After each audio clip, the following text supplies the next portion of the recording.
Épreuve douloureuse, s'il s'en faut, mais devoir militaire qui s'impose.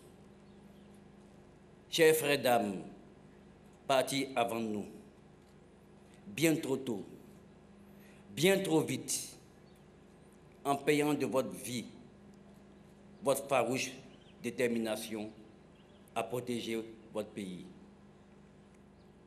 Vos familles respectives, vos amis, vos frères d'âme, tous ceux qui vous ont connus et appréciés, tous sont là. Nous sommes tous là pour vous dire adieu et vous rendre un dernier hommage. Par cette journée, en présence de son Excellence, Monsieur le Président de la République, chef suprême des armées, des membres du gouvernement et des plus hautes autorités des forces de défense et de sécurité, la République honore la mémoire de ceux qui ont perdu la vie au cours de cette attaque meurtrière du 11 juin 2020. En attestent les médailles qui viennent de vous être décernées. La République n'oublie jamais ceux dont le sacrifice ultime témoigne de la valeur de leur engagement à défendre la patrie.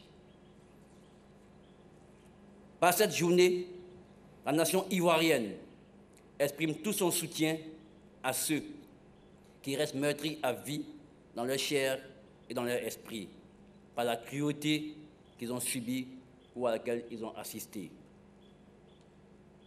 Par cette journée, nous nous joignons sans distinction de nationalité, d'opinion et de croyance à la douleur de celles et ceux qui, suite à ces événements, ont été brutalement privés d'un être cher.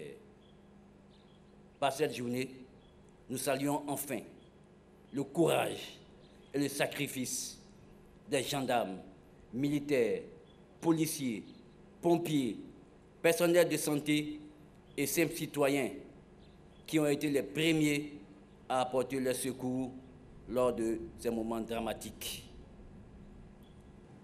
Chères familles éplorées, je veux ici vous exprimer toute notre solidarité, la solidarité de la République et des forces armées de Côte d'Ivoire dans cette épreuve ô combien difficile. Recevez nos sincères condoléances. Je voudrais vous assurer qu'à chacun de nous, vous trouverez toujours le réconfort et le soutien dont vous aurez besoin. Nous vous témoignerons toujours de l'affection.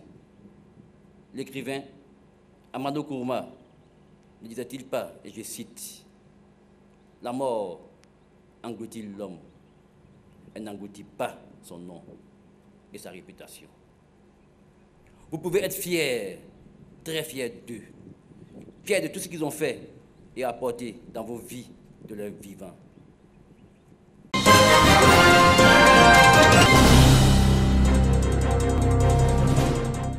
C'est un mariage scellé entre le secrétariat d'État chargé de l'enseignement technique et de la formation professionnelle et le groupe industriel Olam. Cette signature de protocole d'accord cadre et de convention entre les deux parties permettra à 150 meilleurs élèves des filières industrielles de bénéficier de stages de 3 mois renouvelables. Le groupe ouvre également ses portes à 15 professeurs qui seront sélectionnés par le Centre ivoirien pour le développement de la formation professionnelle pour des sessions de recyclage d'1 mois. Nous avons voulu saisir également cette occasion, non seulement pour remercier cette grande entreprise, mais également encourager d'autres entreprises ici en Côte d'Ivoire à œuvrer pour ce type de partenariat qui permet non seulement à nos diplômés de se retrouver dans le milieu de l'entreprise à travers des stages, mais quand ces stages sont concluants, ce sont des emplois pour ces jeunes. L'État entend ainsi relever le défi de l'employabilité à travers cette collaboration entre le groupe Olam, présent dans 64 pays, notamment en Côte d'Ivoire, où il génère 5000 emplois directs et indirects dans le milieu de la transformation, entre autres de la noix de cajou, du café cacao et de l'EVA. Cette convention nous permettra, en tant qu'entreprise citoyenne, de marquer davantage notre contribution à l'insertion professionnelle des jeunes diplômés en Côte d'Ivoire.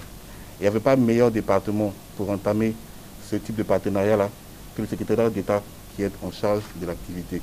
C'est donc un honneur pour OLAM d'avoir réussi à formaliser ce partenariat. Cet acte s'inscrit dans le cadre du partenariat école-entreprise conclu entre le secteur privé et le ministère de l'enseignement technique et de la formation professionnelle.